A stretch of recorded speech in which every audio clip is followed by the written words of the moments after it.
สบายดีเด้อพ่อแม่พี่น้องเบิดสุขุสุคนสุบงสุบอนมื้อนี้กับพวกพ่อกับส่องสวงสินเก่าสินเคยพี่มานบอยู่พี่มะ มาโอ้ทูปะลุงร้านน้องก็หากเมื่อนคืนวันที่2นะหากเบิดคืนพี่น้องตั้งแต่เที่ยงคืนจนฮอด6 โมงเช้า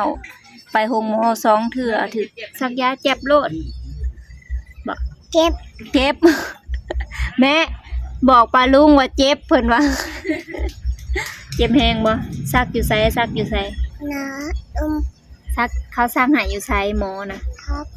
ซักให้อยู่ดากบ่หรืออยู่ขาซักใส่ขาอย่าจกดัง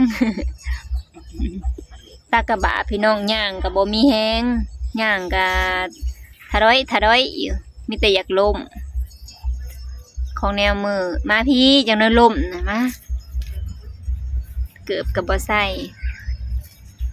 ย่างลายกับบ่ได้เมื่อยห้องแหกอยู่เมื่อยบ่เมื่อยบางครั้งกินข้าวกับยังมื้อเนี่ยพังสิเว้าเลยต้มไปเหยียบได้ยังจ้าข้าวในไปพี่น้องมื้อนี้ก็สิมารีวิวเนาะแม่แกงอัน แกงยังก็แม่แกงเขียดพี่น้องแกงเขียดสิมาถ่ายรีวิวให้เบิ่งว่าแกงเขียดอยู่ลาวนะใส่ยังแน่ปะ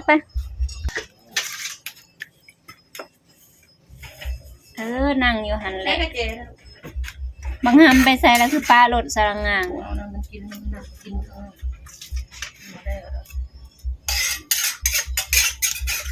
เรียนน้ำเพลิงอะไรจะคือเพลิงกลัวชีดิบกลัวแม่คืออันน้อยแท่หมานี่นะแต่จำนั้นได้ไหมอันนี้เป็นหมากบวบ หมากกับหมากบวบก็ว่าพิษนะแกงใหม่หงแกงใหม่หงมาหาหงมาแล้วอ้วนมาแล้ว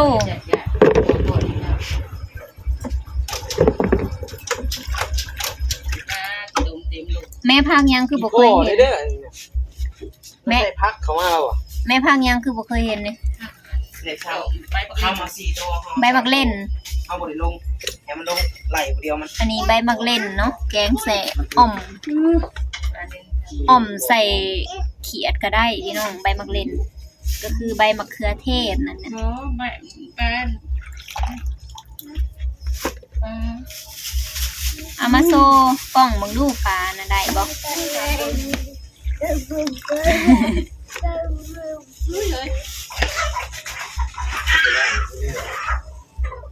ปเลยเที่ยงนะเดี๋ยวขึ้นเที่ยงเลยเที่ยงมันใหญ่เที่ยงใหญ่ไหน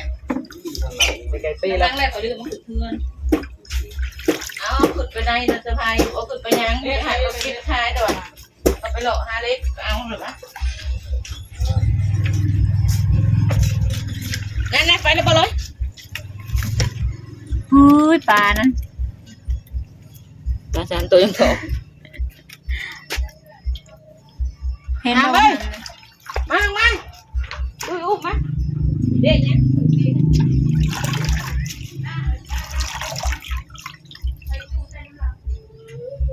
ตัดบ่แม่พักนี่ตัดบ่พักนี่ตัดบ่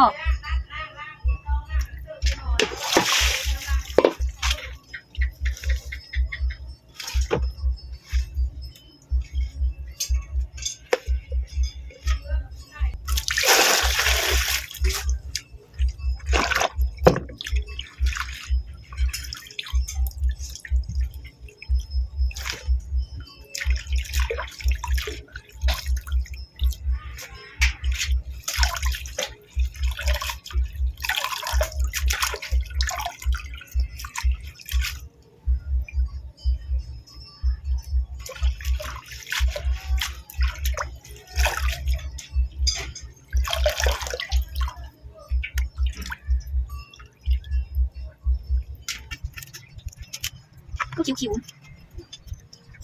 พักเที่ยวไปกันพัก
มันนี่เสาคงก็เป็นคนลงมือแกงแกงเขียดนะพี่น้องอันนี้เป็นหมักอันนี้ใบมะเขือเทศเนาะและอันนี้ใบผักดังขมบ่ฮู้ว่าบ่อนอื่นเอิ้นจังได๋แต่ว่าบ้านเสาคงเอิ้นผักดังขมเนาะแกงใส่เขียดรสชาติมันสิขมๆออกขมๆผักอันนี้เดี๋ยวเอาลงหม้อก่อนพี่น้อง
เขียด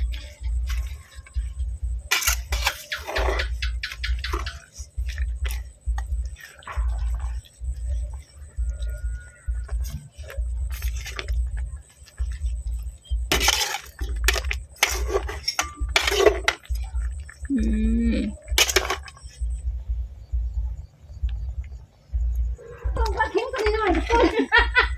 โอ้ยปลาเค็งนี่มันแช่งเรื่องก่อนไงนี่ข้าเอาไปนอนข้างเลยมือเลยเด้บุกโถมันจะหายไปนั่น บ่ได้เราบ่ได้เอาใช้ นี่พี่น้องอันนี้เป็นปลาไอ้อ้วนเนาะอันนี้บางไว้มันมีเลือดปลาไอ้อ้วนเป็นใส่มองมาได้3ตัวแล้วสูงก็สิเฮ็ดปิ้งเนาะคั่วแล้วก็ปิ้งกำลังสิป่งล่ะพี่น้องอันนี้ใส่หูอันนั้นใส่ใบอีตูให้มันหอมเนาะ ตรงน่ะเอานั่นมาทาปิ้งก็ นี่ตักเลยบ่ บ่นะตรงว่าก็สิขนาดแข็ง อู้เห็ดอดตัวยเขียดอ้อมเขียดแกงเขียดขามันก็ไปเบ่เลยมันเปื่อยเนาะสะหงแกงหึงปดต้มหึงนี่พี่น้องหลังจากที่แกงแล้วก็สิแบ่งเป็นถ้วยก็คือ3เฮือนเนาะก็3ถ้วยแกงแล้วก็สิแบ่งกันเฮ็ดหยังก็แบ่งกันกินพี่น้องเอ้ยคนนั้นแกงนั้นแกงนี้แล้วก็แบ่งกันสีมือเฮาเด้อบอกเราเด้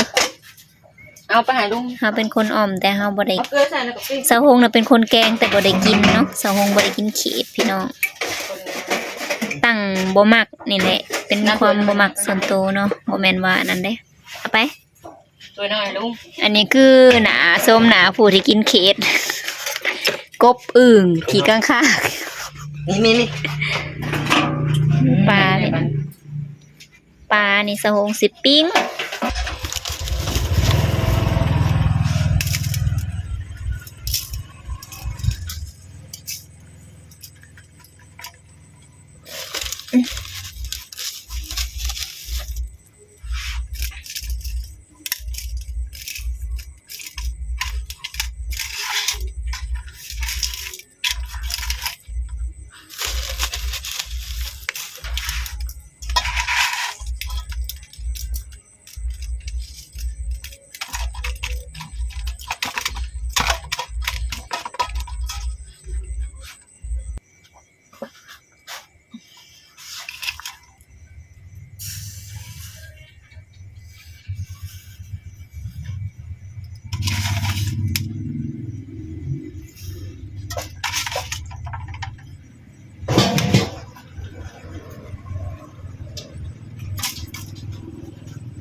แม่งเอา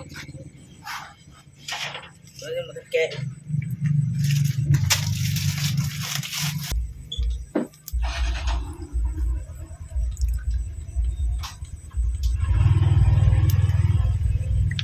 แล้วเด้อพี่น้องปิ้งปลากับมือสะหงเฮ็ดเองอุ้ยข้างนี้คือสิบ่สุก